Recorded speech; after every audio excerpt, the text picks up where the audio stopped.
7 in 58 minut, tako se je nekaj več kot 1000 muslimanov z obale v koprski športni dvorani Bonifika v molitvi pridružilo sovernikom z celega sveta.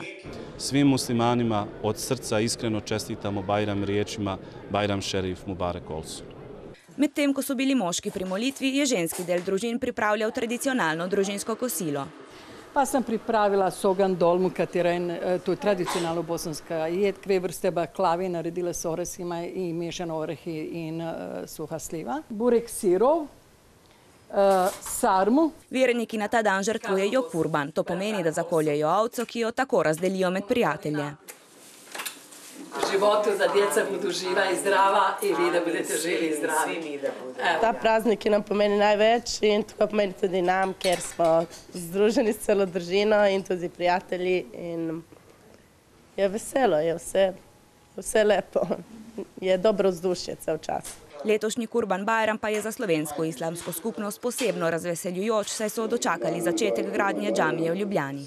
Edino, kar nas zanima na obalu je, naprimer, da bi naredili čim prej pokopališče za naše muslimani. To v sklopu te glavne pokopališče imamo pogovore za župane.